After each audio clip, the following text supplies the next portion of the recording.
Hoje pela manhã nós vamos terminar a segunda epístola de Paulo a Timóteo. Então eu tenho uma missão difícil. Por quê? Vou pegar do capítulo 3, versículo 15 e ir até o final. Até o final. Então daí quando eu estava aqui embaixo no café, quando eu desci 5 minutinhos, né? Uma das nossas crianças desceu assim, aproximou e falou assim, pastor. Eu pensei que ela ia me dar um abraço. Ela olhou para mim, o senhor vai demorar hoje?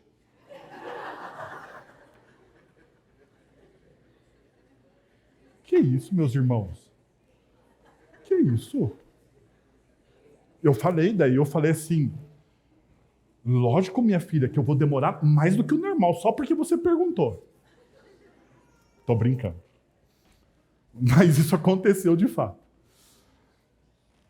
Então eu vou terminar o sermão que eu comecei nos últimos domingos, ou domingo passado. Como vocês sabem, eu fatiei o sermão em 3 partes. Em 3 partes. E o porquê disso? Né? Primeiro, porque diferente da nossa mente cartesiana, que a gente departamentaliza e particiona tudo nas nossas vidas, a mente bíblica é diferente da nossa mente. A mente bíblica, ela vê a espiritualidade e a vida do ser humano de maneira orgânica, interligada. A nossa espiritualidade influenciada por aquilo que nós chamamos do dualismo. Existem as coisas da carne, as coisas do material e as coisas do espiritual. Por causa dessa influência filosófica, a gente departamentaliza as coisas. Nós muitas vezes entendemos que não, isso aqui são coisas corriqueiras, coisas da vida material, do dia a dia. Não tem nada a ver com a minha espiritualidade. A forma com que eu ganho o meu dinheiro não tem nada a ver com a minha espiritualidade. A forma com que eu estudo, com que eu me relaciono, não tem nada a ver com a minha espiritualidade. A forma com que eu educo os meus filhos, ou qual colégio os meus filhos vão estudar, não tem nada a ver com a minha espiritualidade. Isso tem raízes nesse pensamento dualista, de que existe uma diferença entre as coisas, aquilo que muitas vezes nós chamamos, né, coisas da carne e coisas do espírito. A espiritualidade bíblica é contrária a isso. É contrária a isso.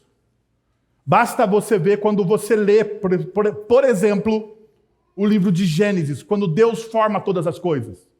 Quando Deus forma todas as coisas, ele vai criar o homem do barro da terra, e é esse o relato de Gênesis.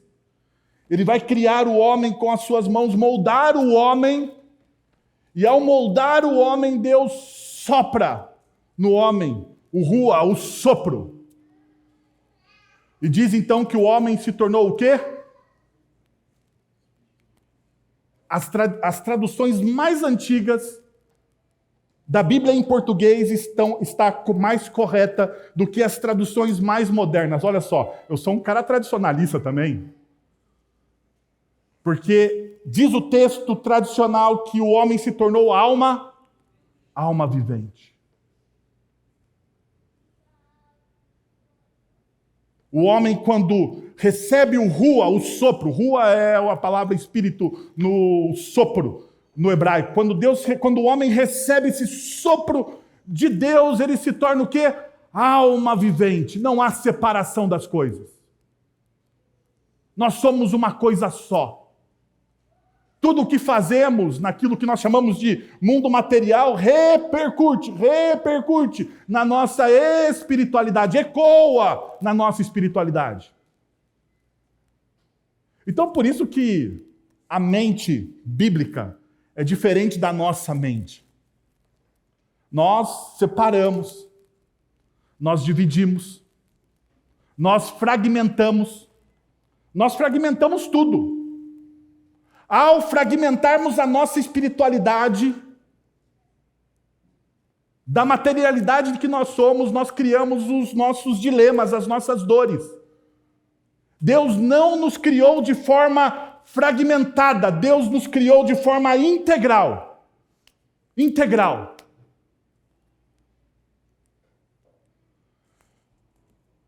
É nesta perspectiva que Paulo está escrevendo todas as suas cartas. É resgatando essa perspectiva que Paulo está escrevendo todas as suas cartas. Ou seja, se você lê as cartas do apóstolo Paulo, você vai perceber que Paulo está sabotando a cultura secular a qual ele está inserido. Porque a cultura secular que Paulo estava inserido é tão fragmentada quanto a nossa. Isso que nós vivemos hoje aqui, da fragmentação do coração, não são coisas novas. Como diz o autor bíblico, não existe nada de novo debaixo do sol. Não existe absolutamente nada de novo. A única forma é que nós inventamos novos modos para pecados antigos. Novos nomes, para pecados antigos. Nós inventamos novas formas para cometer os mesmos pecados que a humanidade vem cometendo desde o momento em que houve o quê? A desconexão com Deus. Sendo assim, uma das coisas que nós aprendemos ao lermos a primeira e a segunda carta de Paulo a Timóteo é isso. Sabedoria é a prática do conhecimento. Sabedoria, perceba, sabedoria é a prática do conhecimento. É você colocar o seu conhecimento, aquilo que você ganhou, em prática. Na nossa cultura, conhecimento é acúmulo de informação. E isso não torna você uma pessoa sábia. No máximo, um conhecedor das coisas, um Google. Um conhecedor das coisas. Veja, Jesus ensinou através da sua vida. Sua existência foi a manifestação das suas lições. Jesus, ele nos ensinou através da sua vida. Aquilo que ele falou para nós, os seus princípios e valores, não são princípios e valores jogados ao léu do vento, conceitos para serem apenas absorvidos. Pelo contrário, Jesus diz que nós devemos viver por aquilo que ele ensinou, e ele mesmo, foi a prática disso. Jesus é a encarnação deste novo Adão. Desse novo homem, o homem que falhou, aquele homem que a gente começou falando aqui, formado por Deus, do pó da terra, ele falhou. Ele falhou com um sucesso tremendo, a ponto de nos colocar nessa situação tão desconexa com o nosso próprio coração. Então a gente precisava de alguém que não falhasse, que não trocasse, que colocasse todas as coisas no seu devido lugar, e Jesus é aquele que coloca todas as coisas no seu devido lugar. Jesus, ele coloca as primeiras coisas em primeiro lugar. Ele não faz a inversão. Nós geralmente fazemos a inversão. Nós colocamos as segundas e terceiras coisas em primeiro lugar e logo nós não temos absolutamente nada. Perceberam isso? Pelo contrário, o Cristo que veio nos salvar, ele é exatamente a pessoa que coloca em ordem todas as coisas. Todas as coisas. Então, diante disso, nós começamos falando, no domingo passado pela manhã, uma primeira questão. Ou seja, eu dei uma de coach espiritual aqui com vocês, e a minha tese foi essa. 3 passos infalíveis para garantir um sucesso tão vergonhoso como discípulo, que até o constrangimento ficaria com inveja de você. 3 passos infalíveis. Se você fizer esses 3 passos, você irá fracassar como discípulo. Quais são os 3 passos que nós trabalhamos? Primeiro, viva centrado apenas em si mesmo, priorizando os seus próprios interesses. Você deseja fracassar como discípulo? Viva centrado em você mesmo. Você tem a razão e você é o poço de sabedoria de todas as coisas. Você é o centro do universo. Viva com seus olhos fixos no seu próprio umbigo, no seu próprio mundo. E achando que todas as coisas e todas as outras pessoas devem servir às suas vontades, inclusive Deus. Porque, veja, essa espiritualidade que nós vemos no nosso dia diz que Deus deve nos servir. Diz que Deus deve nos servir. Se você, perceba, uma das coisas que a gente ouve até mesmo em igrejas que se consideram igrejas conservadoras de teologia reformada. Que se você não estiver orando direito, como se tivesse uma forma direita de se orar, ou correta de se orar. Se você não estiver orando da forma correta, Deus não vai te ouvir. Deus não vai te ouvir. Agora, deixa eu te dizer uma coisa. Nós não sabemos como orar. Nós somos como os discípulos de Jesus no próprio Evangelho que diz, Senhor, ensina-nos o quê? Ensina-nos a orar, porque nós não sabemos. E isso é uma verdade intrínseca na nossa espiritualidade. Nós não sabemos como orar. É que nós temos, às vezes, vergonha de admitir isso. Tanto que, na obra redentora de Cristo Jesus na cruz, ele nos dá o quê? O Espírito Santo. E esse Espírito, ele diz, o texto diz que ele intercede, que ele ora por nós, porque nós não sabemos o que orar. Um outro ponto que o texto me levou, o que a gente levou a considerar na nossa reflexão, é desenvolva uma expressão religiosa que é mais um espetáculo superficial do que uma verdadeira conexão com Deus. É um espetáculo. É um espetáculo. As pessoas olham e falam, nossa, como aquela pessoa é espiritual. Como aquela pessoa é crente. Meu Deus do céu. Mas não passa de uma casca. Não passa de uma impressão.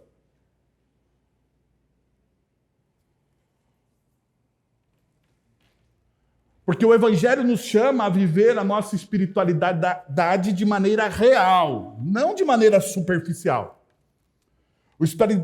A espiritualidade cristã é uma convocação a não um mundo ideal, mas ao mundo real, onde nós lidamos com os nossos fantasmas, com os nossos medos, com os nossos pecados, onde nós somos confrontados pela palavra de Deus. Então você não deve, se você deseja fracassar, você deve ter essa expressão espetacular de espiritualidade, mas ela é superficial. Viva de maneira superficial. Leia a Bíblia de maneira superficial. Uma outra coisa que o texto de Timóteo nos conduziu é cultive um conhecimento que não leva a lugar algum. Se você deseja fracassar estrondosamente, de maneira bem sucedida dentro do seu discipulado cristão, tenha muito conhecimento, mas olha, prática nenhuma. Pode recitar as Sagradas Escrituras, pode vir dar aula de teologia sistemática, pode falar o que você quiser. Mas se existe uma desconexão, deixa eu te falar, se existe uma desconexão entre aquilo que você fala, entre aquilo que você professa e aquilo que você faz, a sua espiritualidade, a sua devoção a Deus é o primeiro, é o ponto anterior. É superficial. Superficial. Bom, nós caminhamos no texto e daí eu trouxe um ditado, que é um ditado que os rabinos usavam para os seus discípulos, né? Um ditado antigo que dizia o seguinte: cubram-se com a poeira dos pés do seu rabino. Isso aqui era usado pelos rabinos quando os seus discípulos estavam terminando a formação deles dentro da formação judaica tradicional. E daí o rabino olhava e falava assim, olha, você precisa ser impregnado pela poeira do seu rabino. Você precisa aprender não somente com aquilo que você ouviu, mas com aquilo que você viu. porque é uma vivência, é uma caminhada. Então, segundo o princípio que a gente viu, princípios para que uma vida, segundo, princípios para que a sua vida seja impregnada pela poeira das sandálias de Cristo. Você precisa ter a sua vida impregnada pela poeira das sandálias. Você precisa seguir Cristo, mas seguir Cristo tão de perto, que a sua vida se confunda com a vida dele. E uma das coisas que a gente falou e que o Evangelho nos mostra cabalmente, é que ser cristão é ser uma imitação do Cristo. Ser cristão é ser necessariamente uma imitação. Lembrando, toda imitação não é perfeita, né? Lembra? Você já foi lá na 25 de março comprar um negócio que você não consegue comprar na loja oficial, né? Aí você falou assim, olha, deixa aqui, parecido, mas não é. Parecido, mas não é. Não é. Né? De longe, sabe? De longe até se assemelha. Essa é a ideia. Você caminha tanto que você se parece. Que as pessoas até se confundem com você. Mas você deve estar pensando, pastor, olha que discurso bonito. Isso parece um tanto quanto radical. Mas o Evangelho é radical. O Evangelho é radical. O Evangelho é para tirar você da sua zona de conforto e para fazer com que você se tome uma posição firme diante dos seus dilemas.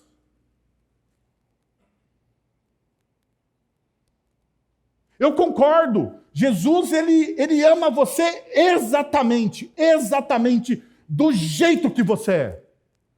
Eu concordo plenamente com essa afirmação. Jesus ama você exatamente do jeito que você é. Sem tirar e nem pôr. Mas esse amor de Jesus por nossas vidas nos recusa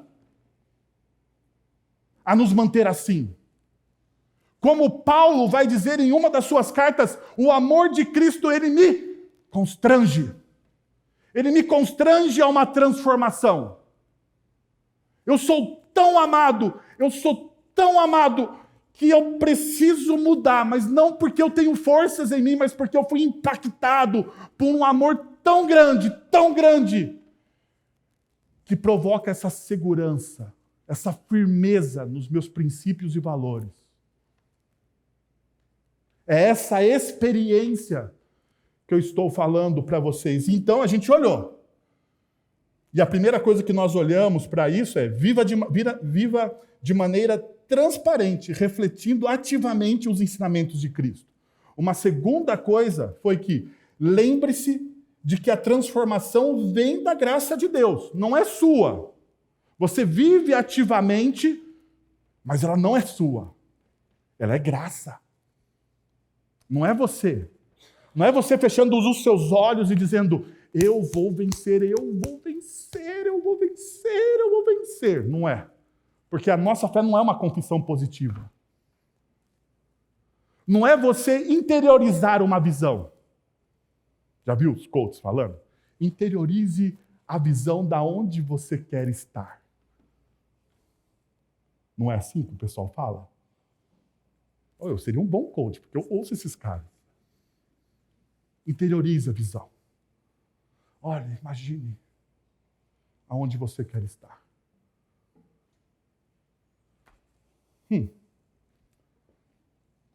Se isso desse realmente certo, muitos de nós não estaríamos aqui hoje.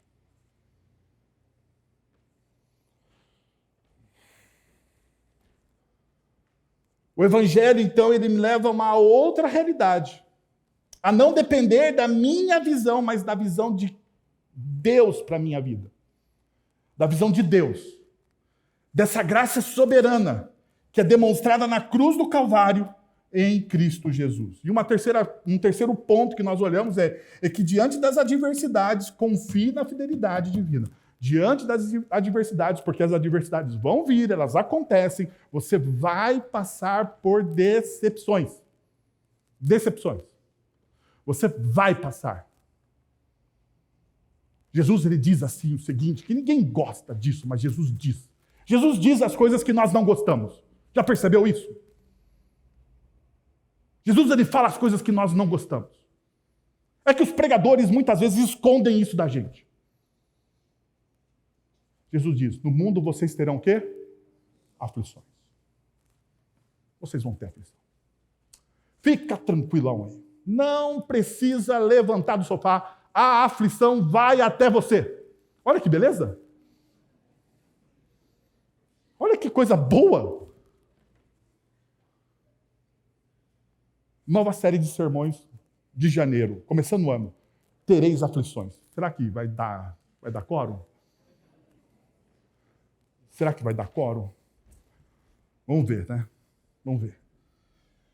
A verdade é essa. Você precisa entender essa realidade. Mas é lógico, né? Tem a parte boa do versículo que eu estou ocultando aqui de propósito para vocês. Tem de bom ânimo. Tem de bom ânimo. Mas perceba, ele não diz que você vai ser livrado da aflição. A única coisa que ele diz é: tem de bom ânimo. Fica tranquilo, tem de bom ânimo. Ha. Por último, o que nós vimos semana passada, no domingo à noite, foi que compreenda que a perseguição é inevitável ao vivenciar de forma prática o Evangelho de Cristo. Porque os piedosos, eles serão perseguidos. Todo aquele que deseja viver piedosamente em Cristo Jesus será o quê? Perseguido. Não tem uma outra opção. Não tem. Então, como eu sou um bom presbiteriano, terceiro ponto do sermão, que é feito em 3 domingos. Cada cristão é chamado a viver plenamente sua vocação, descansando na graça de Deus, recordando-a e confiando nela. Cada cristão, cada discípulo é chamado a viver plenamente a sua vocação. Plenamente. Perceba o que Paulo vai dizer no versículo que mais me chamou a atenção durante o tempo que eu estava estudando esse texto. Abre aí. 2 Timóteo capítulo 4, verso de número 5. Ou você lê aqui em cima na projeção. Tu, porém, Timóteo, sê sóbrio em todas as coisas. Suporte as aflições. Faz o trabalho de evangelista. Cumpre cabalmente o teu ministério. Tu, porém, Timóteo, sê sóbrio. Mantenha a sobriedade, Timóteo. Foco. A ideia da palavra sóbrio aqui no hebraico é no grego, significa foco. Seja sóbrio, fique focado. Porque você vai precisar tomar decisões, Timóteo. Então, seja sóbrio. Porque diante das aflições, muitas vezes, o que nos falta é o quê? Sobriedade. Diante das aflições, nos falta sobriedade. Então, Paulo já decifra aqui o segredo para Timóteo, dizendo: Timóteo, seja sóbrio. Diante de toda e qualquer aflição, mantenha o foco. E daí aqui vem a parte da vocação de Timóteo. E perceba, Paulo, ele usa 2 verbos. O primeiro verbo é o verbo fazer. Timóteo, faz o trabalho de um evangelista. Mas é interessante que este verbo fazer aqui, quando você vai lá, agora é o pessoal que gosta do original grego.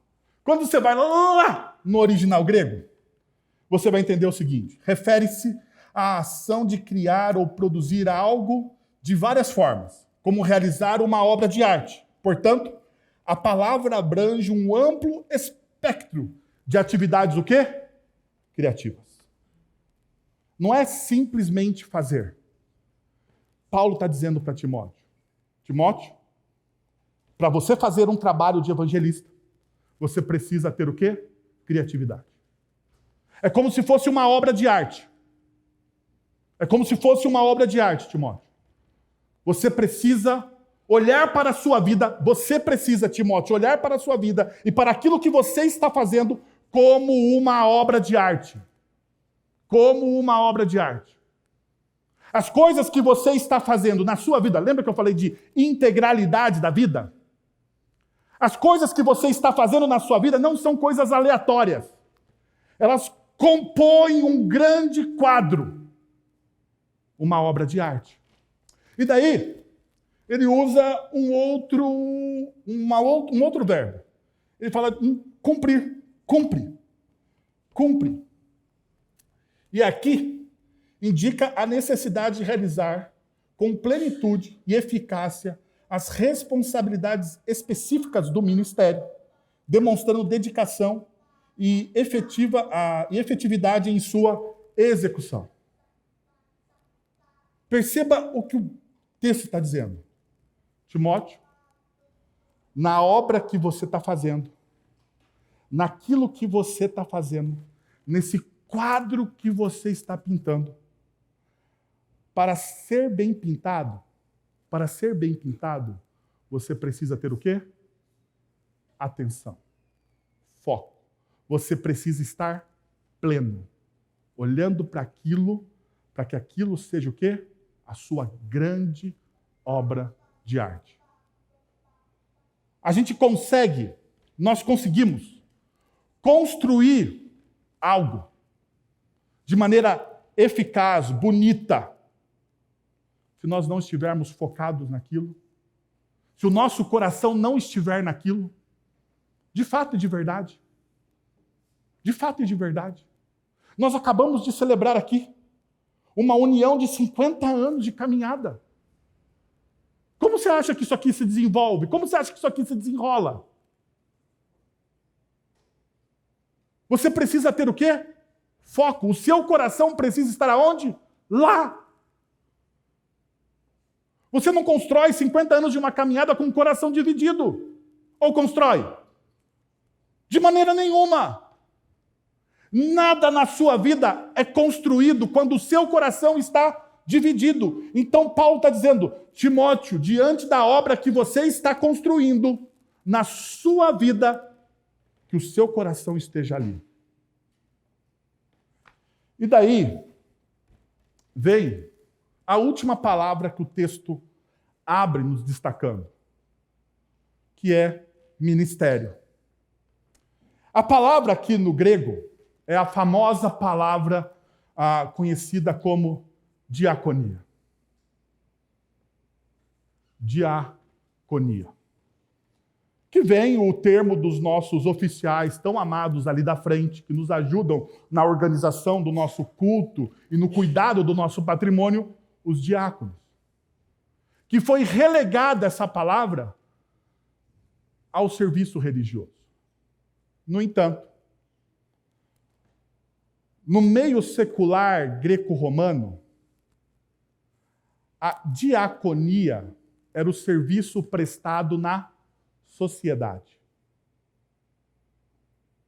Não era uma palavra simplesmente usada para o meio religioso cristão, até porque, nessa época, o cristianismo era apenas um gueto da sociedade. A diaconia era o trabalho social de alguém para a vida. É aquilo que a pessoa expressava como sua forma de serviço na sociedade. Então, veja, qual é a diaconia de um dentista? Atender bem os seus pacientes. Qual é a diaconia de um empresário? Gerir bem os seus negócios. Qual é a diaconia do sapateiro? Como Lutero disse para o sapateiro, né? Fazer o melhor sapato e vendê-lo por um preço justo. Qual é a sua diaconia? Ou seja, a sua diaconia, o seu ministério, é aquilo que você faz para a sociedade. Nós achamos que ministério a gente realiza na igreja. É mentira isso. É reducionismo. Ministério a gente realiza aonde? De segunda a sábado, nas várias esferas aonde nós estamos inseridos como cidadãos. Isso é diaconia. Então, o que Paulo está dizendo a Timóteo?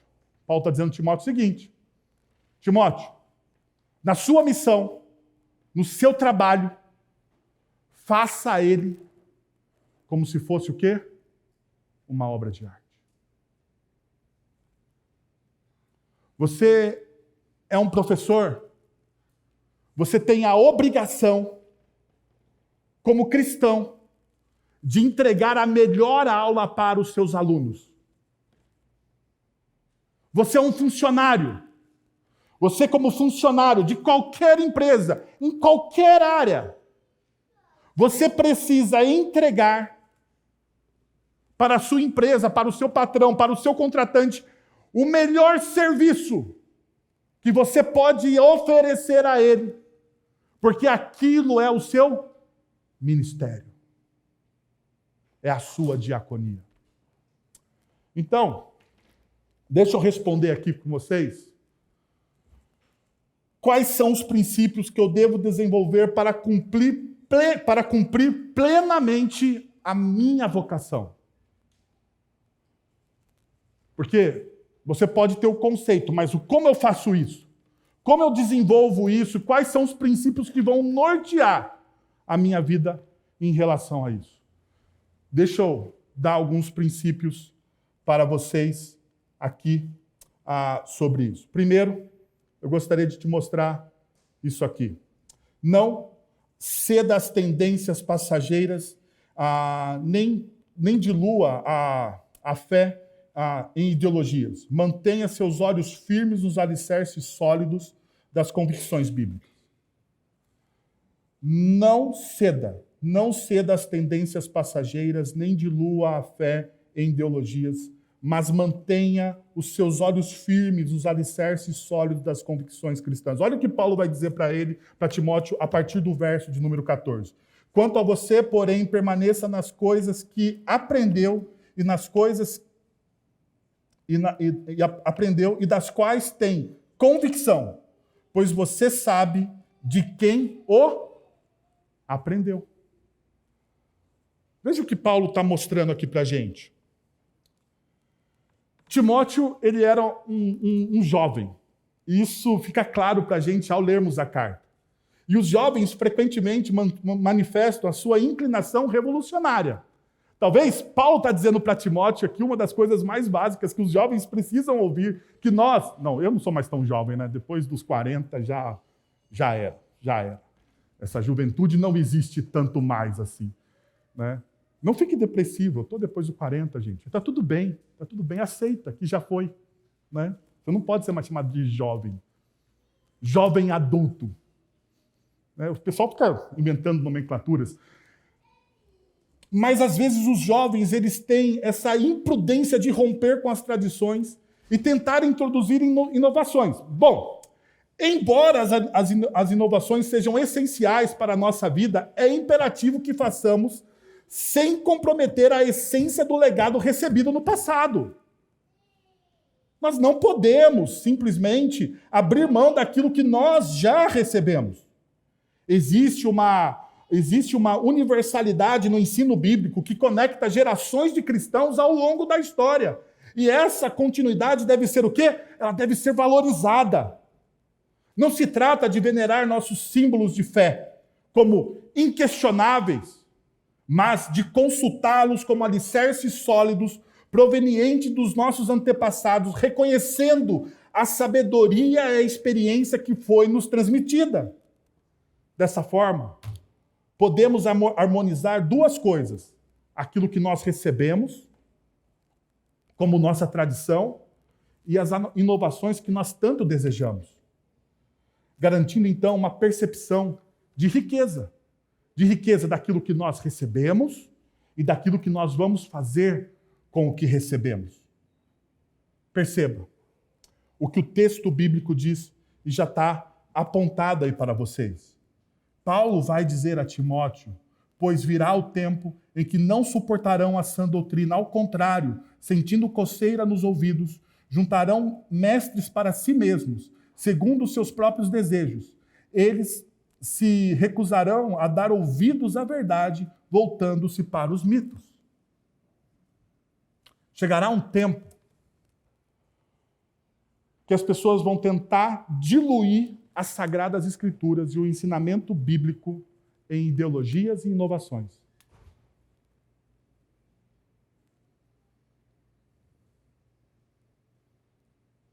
Vai chegar um tempo que, para a pessoa, ela vai precisar diluir o ensinamento bíblico para que ele seja o quê? Palatável à cultura. Isso não é inovação.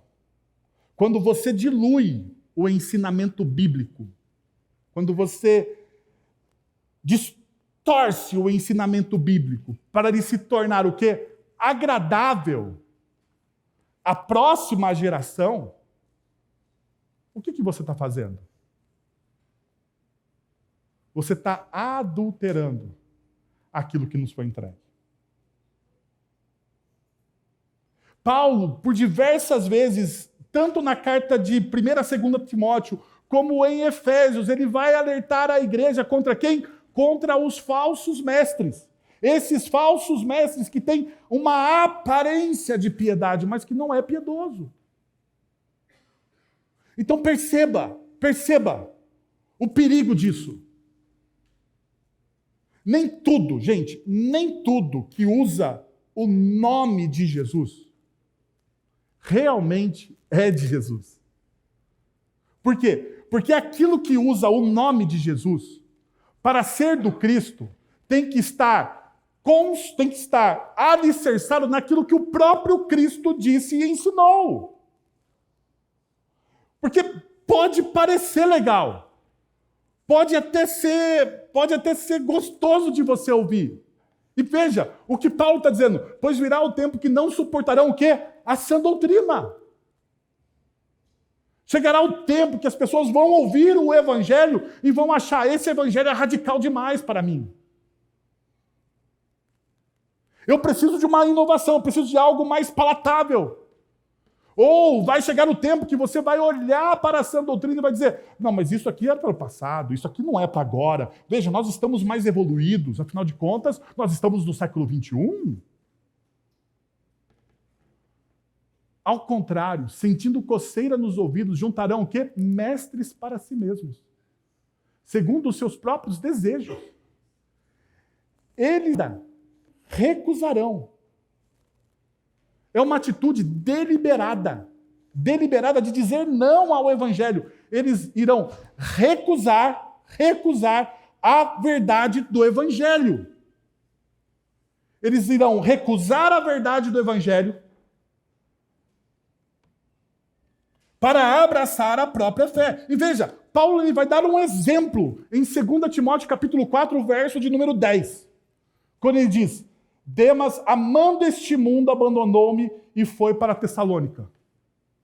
Muitas vezes nós olhamos para o Demas e achamos assim, ele amou esse mundo. Ele cometeu alguns pecados. Provavelmente ele se apaixonou aí por uma mulher, ou ele fez uma outra coisa, ele amando este mundo. Gente, amar este mundo aqui, para Paulo, é negociar o evangelho. Amar este mundo significa não abraçar o evangelho em sua totalidade. E como nós abraçamos o evangelho em sua totalidade? Você parou para pensar nisso? Como você abraça o evangelho, não somente uma parte que lhe agrada, mas como você abraça o evangelho na sua totalidade. Em tudo que ele tem. Quando o evangelho diz, perdoe, você faz o quê? Você faz o quê? Vai, uma sílaba de cada vez para você. Quando o evangelho diz, perdoe, você faz o quê? Você perdoa. Eu sei que é difícil falar de perdão. Porque a nossa sociedade é a sociedade do orgulho, A nossa sociedade é a sociedade do orgulho. Aonde já se viu perdoar alguém que me feriu? Alguém que me lesou? Alguém que me humilhou? Alguém que me traiu? Aonde se viu perdoar alguma coisa? Porque a nossa sociedade é a sociedade do orgulho. Não há espaço para perdão. Então, toda vez que você não dá espaço para o perdão, você não está abraçando o quê? A totalidade do Evangelho. Jesus, no Sermão do Monte, vai falar o seguinte: olha, os antigos disseram, não adulterarás. Eu, porém, vou te dar um novo princípio aí. Eu, porém, vos digo, todo aquele que olhar para uma mulher com intenção impura, já cometeu o quê? Adultério no seu coração. Perceba, Jesus, ele trabalha a integralidade do ser humano. Enquanto os religiosos dizem que adultério é um ato físico, Jesus diz que adultério é um ato do coração. Do coração. E Jesus está dizendo que não existe diferença entre aquele que adultera fisicamente e aquele que adultera no próprio coração. Uau! É isso que Jesus está dizendo, pastor? Então está dizendo que aquele que foi lá, levou a amante num restaurante, depois foi para o motel e adulterou com a amante, é o mesmo pecado, o mesmo peso daquele que simplesmente olhou uma rede social e desejou a mulher que não é dele? É isso. É isso. E o fato é que homens que abraçam a totalidade do Evangelho, o que eles fazem? Se eles não têm o controle sobre o seu olhar, eles deletam a sua rede social. Por quê? Porque o Evangelho me leva a esta compreensão.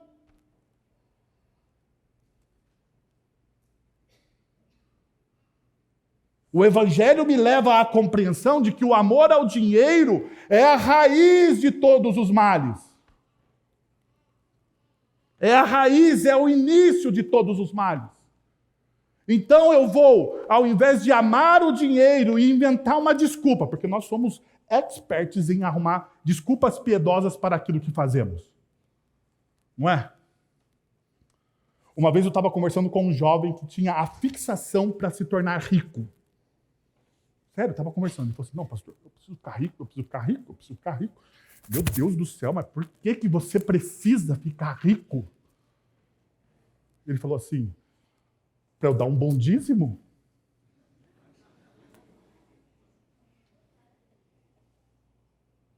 Eu falei, miserável? Você está inventando uma desculpa piedosa para o pecado que você tem no seu coração? Você está inventando uma desculpa piedosa para o pecado que você tem no seu coração. Você está justificando o seu pecado de amar o dinheiro sobre todas as coisas, de colocar o dinheiro sobre todas as coisas, a ponto de dizer que você quer dar um dízimo bom. E é mentira! E é mentira! Então veja. Paulo nos convida a este primeiro movimento. Primeiro movimento. Não ceda às tendências, não se curve às ideologias. O evangelho não é capitalista, o evangelho não é socialista. O evangelho não é nem de direita e nem de esquerda. O evangelho está acima de tudo isso. De tudo isso. E nós precisamos entender essa verdade. Porque um tempo atrás, o pessoal estava brigando, achando que Jesus era vermelho ou verde e amarelo. Então, deixa eu dizer, nenhum nem outro. Porque em ambos os espectros ideológicos existem coisas que se aproximam com o reino de Deus e coisas que não se aproximam com o reino de Deus. Em ambos os espectros. Em ambos os espectros. Sabe por quê em ambos os espectros? Tanto de direita quanto de esquerda, existem coisas que se aproximam com o reino de Deus e coisas que divergem do reino de Deus? Primeiro, se aproximam com o reino de Deus, por quê? Porque Deus colocou uma ética universal no coração de cada ser humano. Isso chama-se graça comum. Existe uma ética universal no coração de cada ser humano, de cada ser humano. Porque nós somos feitos à imagem e semelhança de Deus. Então, tudo aquilo que nós fazemos, independente se a pessoa é crente ou não, e se aproxima do reino de Deus, é porque Deus colocou isso no coração do ser humano. Mas aquilo que não se aproxima do reino de Deus são as marcas do pecado, que em ambos os espectros políticos tem. O que o Evangelho faz? O Evangelho traz redenção, tanto para o capitalista quanto para o socialista. O Evangelho salva tudo e a todos. Salva tudo e a todos. O Evangelho livra o ser humano da opressão, seja ela a opressão do trabalho, do patronato, do patriarcado, seja o raio da opressão que você quiser denominar. Porque o Evangelho faz isso. O Evangelho nos livra da opressão dos movimentos sociais. O Evangelho resgata o ser humano.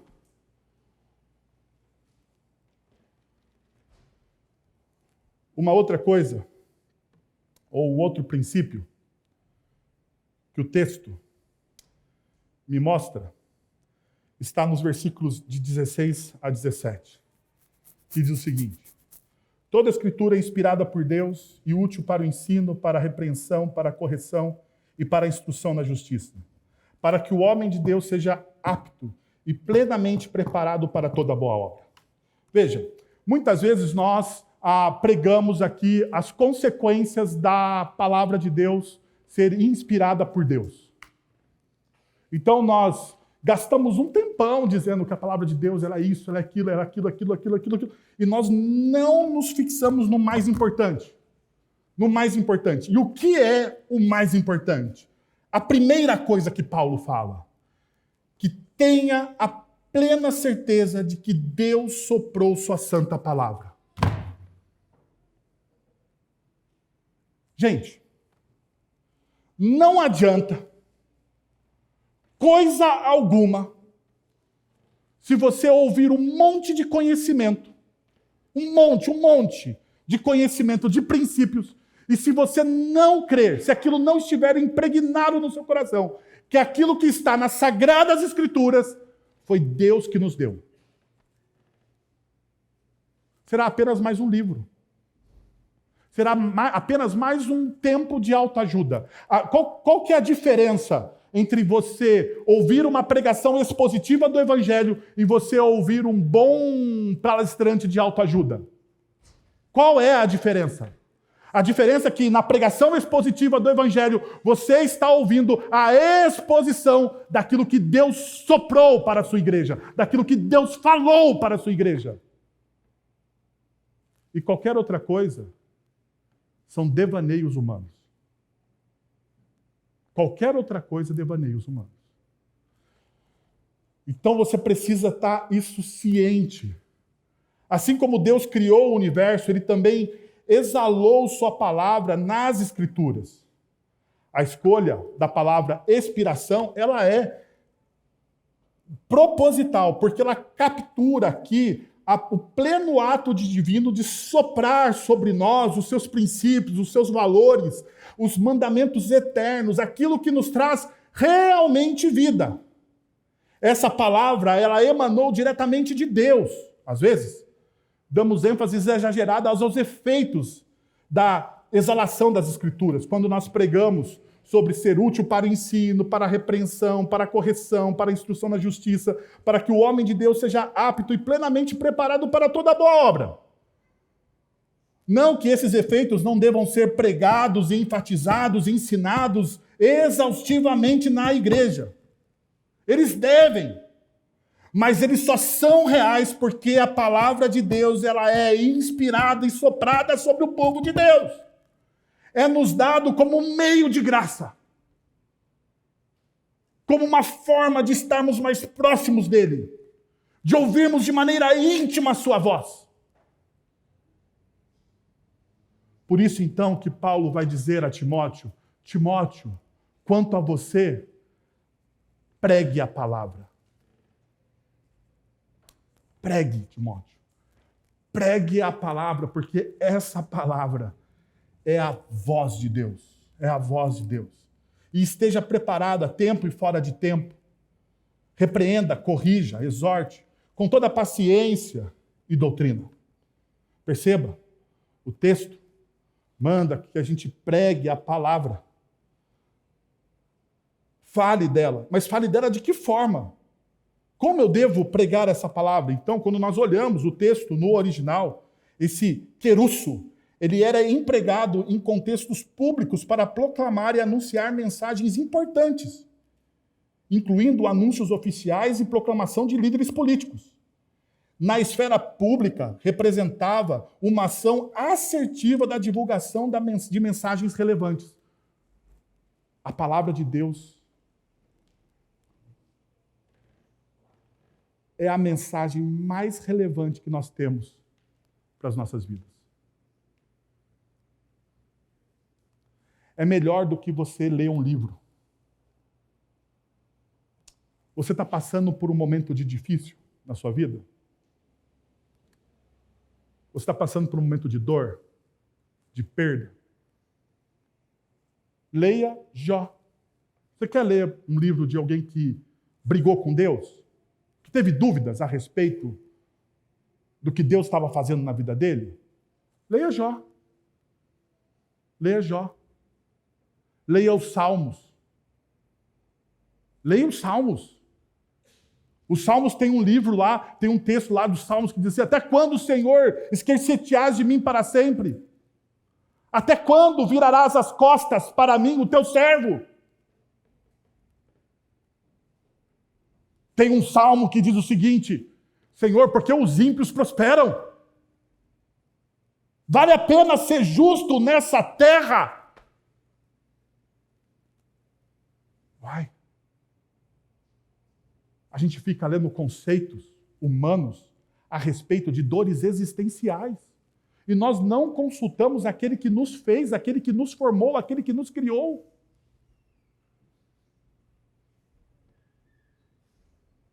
Se nós não consultamos aquele que nos fez, aquele que nos criou, aquele que nos formou, nas nossas dores, é porque nós não confiamos na sua palavra. Nós não confiamos na palavra.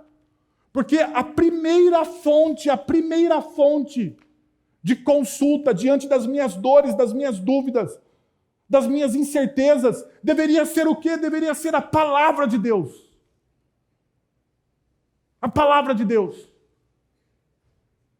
Você quer ter sabedoria para gerir os seus negócios? Leia Provérbios. Você quer se tornar um bom líder? Leia Neemias. Olha que eu nem fui para o Novo Testamento.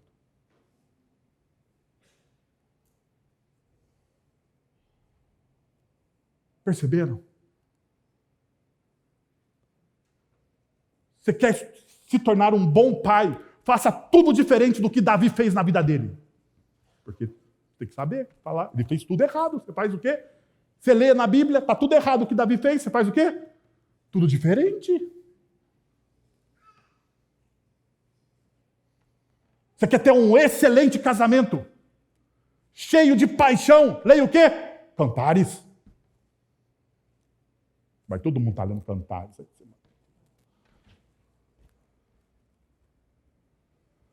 A palavra de Deus, ela vem e transforma os nossos corações. Perceba essa realidade. Paulo, ele vai nos dizer, então, que essa palavra, ela, então, por ser a palavra de Deus, ela é útil para o ensino, para a repreensão, para a correção, para a instrução na justiça, para que o homem ou a mulher de Deus sejam aptos e plenamente preparados para toda boa obra, para tudo aquilo que eles vão realizar na vida deles. Toda boa obra, aquilo que é a palavra, o quê? Fazer, do texto que nós começamos a estudar. Essa palavra, ela repreende, ela corrige, ela exorta o nosso coração. É essa palavra. Tanto John Stott vai dizer o seguinte: as Escrituras são o principal meio que Deus emprega para levar o homem ou a mulher de Deus à maturidade. Quer se tornar alguém maduro? Leia o quê? As Sagradas Escrituras. É assim.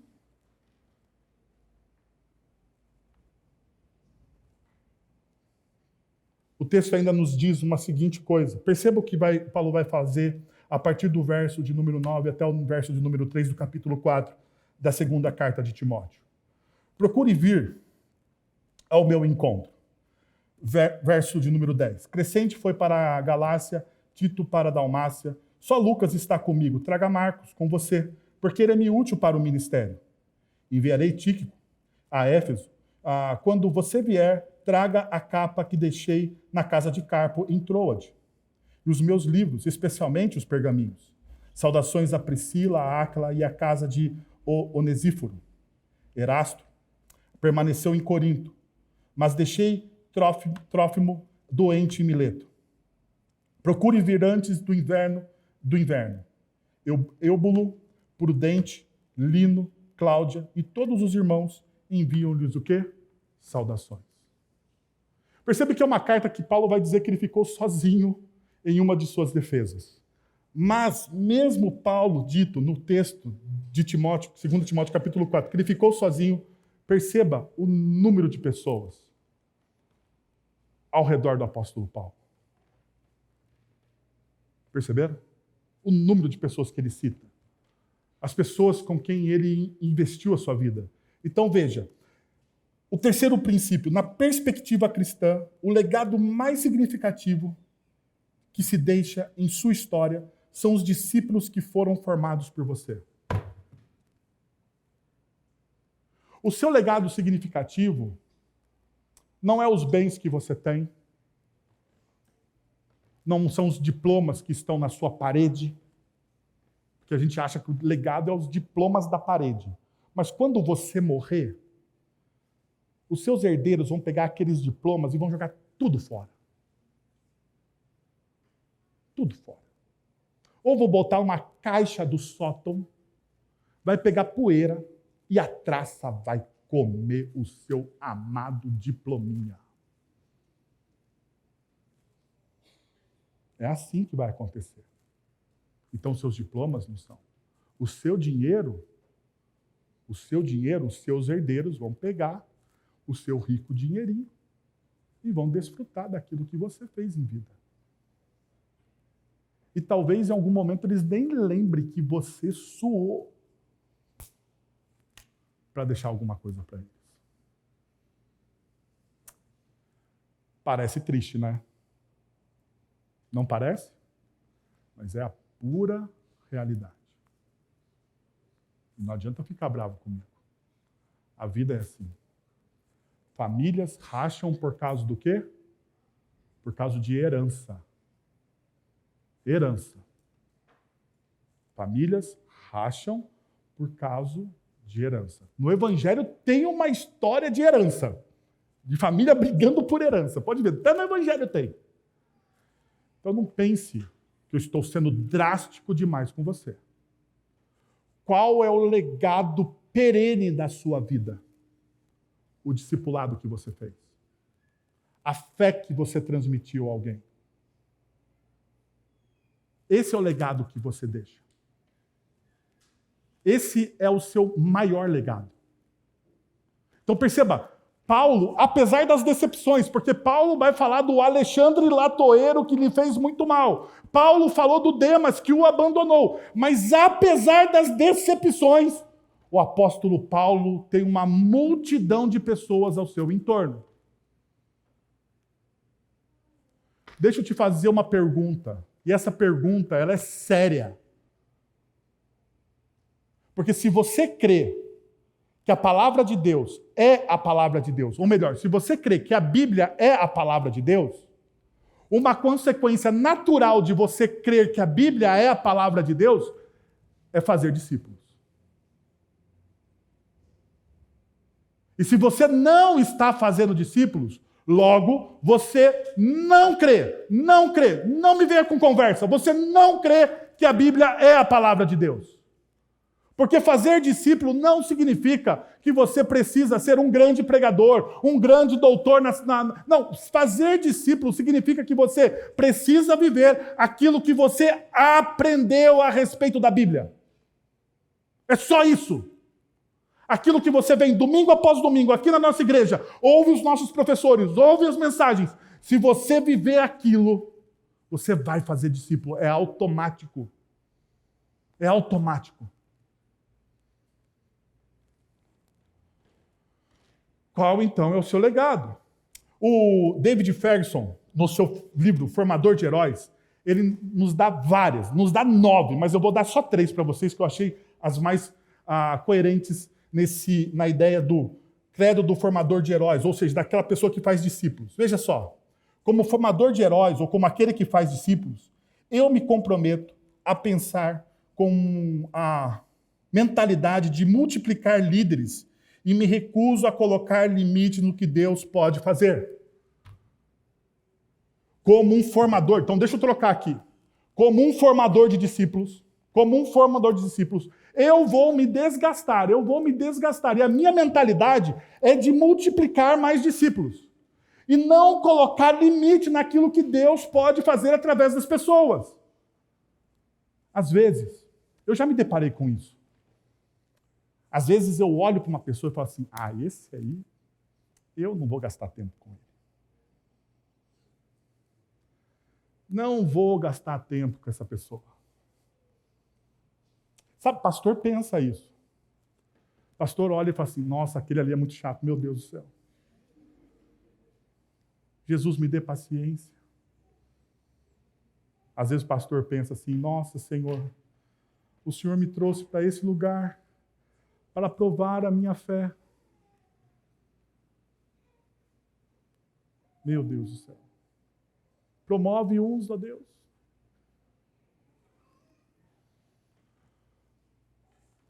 Quando eu penso isso, eu estou limitando aquilo que Deus pode fazer através da vida das pessoas e eu estou pecando. Quando você pensa de maneira preconceituosa sobre qualquer pessoa que está na igreja, você está pecando porque você está limitando aquilo que Deus pode fazer na vida da pessoa.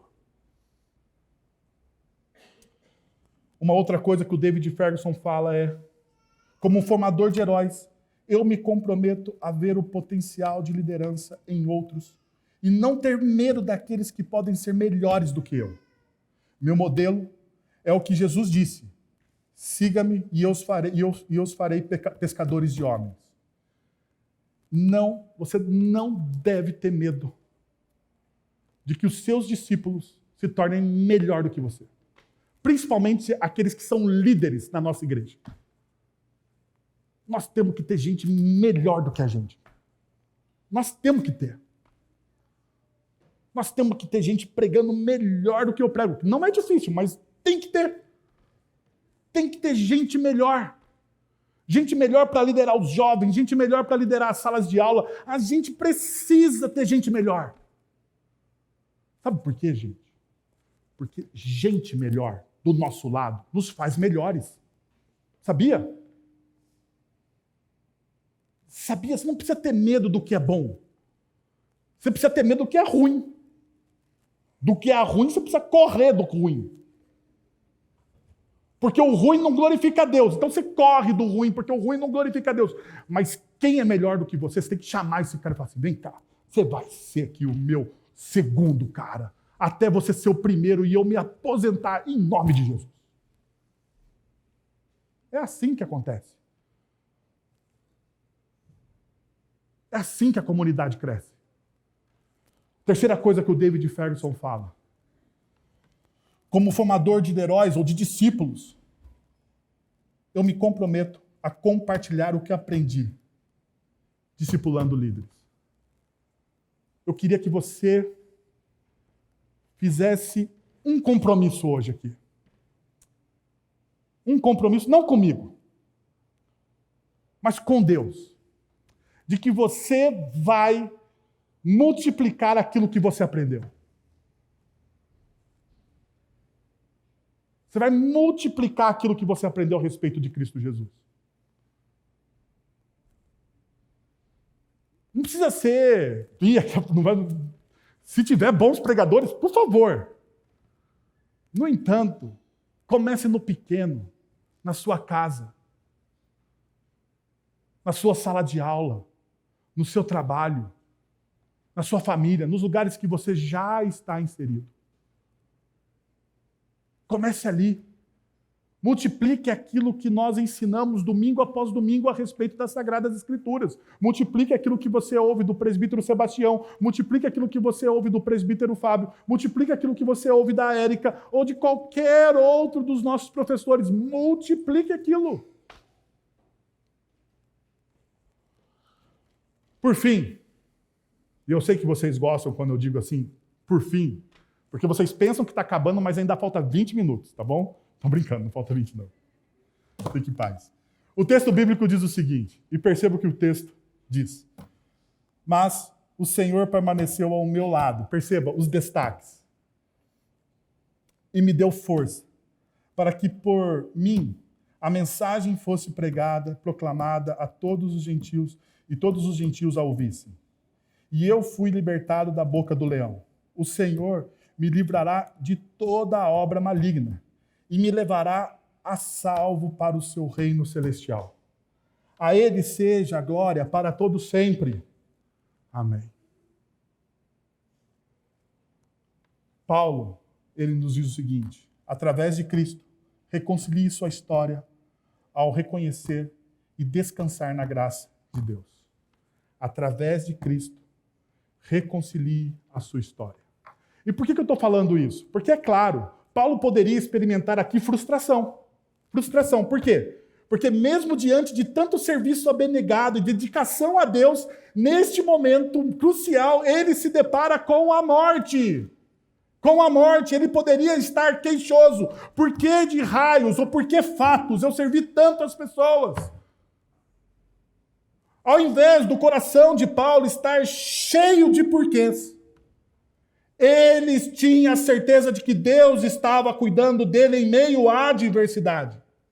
Certamente esse não era o desfecho que Paulo imaginou para a vida dele. Porque ninguém se imagina, no final da sua vida, já velho, em uma prisão subterrânea com uma sentença de morte sobre sua cabeça. Esse não é o fim ideal dele. No entanto, nós testemunhamos uma profunda convicção de alguém cuja história foi resgatada e reconciliada na cruz do Calvário. Tanto que o apóstolo Paulo vai dizer que agora a minha vida está sendo derramada como oferta diante do Senhor. Sabe o que Paulo está dizendo aqui? Ao invés dele pintar o final da vida dele com cores fúnebres, dizendo que ele está indo para os finalmente, Paulo está exultando. E por que Paulo está exultando? Paulo ele usa uma figura do Antigo Testamento, que depois do cordeiro ser sacrificado no altar e o sangue ser aspergido, a última oferta a ser oferecida era uma oferta de bebida. A oferta de bebida limpava todo o cheiro do sangue e jogava sobre a atmosfera do templo um aroma agradável de celebração. Era neste momento que a maioria dos santuários se alegrava, porque ela fora perdoado pelo Cordeiro. O sangue do Cordeiro tinha perdoado os pecados. Então Paulo está o quê? Celebrando. Celebrando. Celebrando a reconciliação que Cristo fez na história dele. Então perceba, existe aqui uma tríplice reconciliação da cruz. E qual é a tríplice reconciliação da cruz? A cruz estabelece a reconciliação entre nós e Deus. A cruz estabelece essa reconciliação. Deus nos reconciliou com Ele em Cristo Jesus. Os nossos pecados, as nossas falhas foram apagadas pelo sangue do Cordeiro. Pelo Cristo. Mas uma segunda reconciliação que Paulo nos mostra é a reconciliação que Cristo promove ao alterar a forma como nós nos enxergamos. Porque o pecado, ele rompeu a forma com que nós nos enxergamos. Por isso que nós vivemos insatisfeitos. A nossa sociedade é a sociedade da insatisfação. Nós estamos insatisfeitos com o sexo, nós estamos insatisfeitos com o dinheiro, nós estamos insatisfeitos com os nossos relacionamentos, com os nossos filhos. Parece que não existe satisfação para as pessoas, não existe preenchimento para as pessoas. O que Cristo faz naquela cruz? Cristo me reconcilia com aquilo que eu enxergo, a forma como eu me vejo. Ele se reconcilia comigo, com o meu eu, com o meu coração. Eu me torno alguém satisfeito na cruz do Calvário. Eu me aceito com as minhas deformidades, com os meus defeitos, com as minhas falhas. Eu consigo me alegrar diante das minhas dores. E a última coisa que Cristo faz naquela cruz por nós, Cristo nos reconcilia com o próximo. Cristo nos reconcilia com Deus. Cristo nos reconcilia consigo mesmo, com o nosso mesmo, nosso olhar sobre nós. E Cristo me reconcilia com quem? Com o meu próximo. Com aquele que eu não conseguia perdoar. Agora eu perdoo. É nessa reconciliação com Cristo que nós estamos diante desta mesa. A mesa ao qual você vai comer do pão e beber do cálice é a mesa da reconciliação da cruz do Calvário. Então eu gostaria de convidar você a uma última experiência nessa manhã. A experiência da reconciliação. Da reconciliação com Deus. Da reconciliação consigo mesmo. Consigo mesmo. Você precisa se reconciliar consigo mesmo, com o seu coração. E de uma reconciliação, talvez, com a pessoa que você precisa perdoar. Que tal você fechar os seus olhos, orar a este Deus que reconcilia todas as coisas, e você busca a presença dele? Pai, nós estamos diante do Senhor, ó Deus, e nós entendemos, Senhor, que nós precisamos do Teu amor e da Tua graça. Que o pecado, Deus, quebrou e desconfigurou a nossa vida. Mas o Senhor, em Cristo Jesus, traz a reconciliação, ó Deus. E por sermos reconciliados contigo, quando nós somos reconciliados com o nosso próprio coração e com o próximo, nós podemos então viver a nossa vocação de maneira plena, Senhor. Podemos encontrar sentido. Aquilo que estava confuso não está mais confuso, porque Cristo Jesus, na cruz do Calvário, coloca todas as coisas no seu devido lugar. Senhor, eu quero pedir por aqueles que estão confusos, abatidos, doloridos, que neste momento, Pai, o Teu Santo Espírito traga o conforto, a graça, que eles experimentem, Deus, não somente, vamos orar e receber a bênção. Pai, muito obrigado por aquilo que o Senhor fez através da Tua santa e poderosa palavra, Senhor. Muito obrigado, ó Deus, porque o Senhor derrama do Teu amor e da Tua graça sobre nossas vidas. Porque o Senhor refaz, ó Deus, aquilo que estava quebrado através da cruz, Pai. Muito obrigado, Senhor, pelo Teu amor.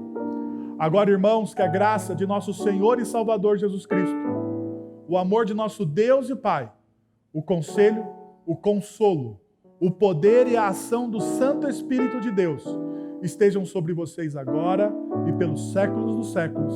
Amém.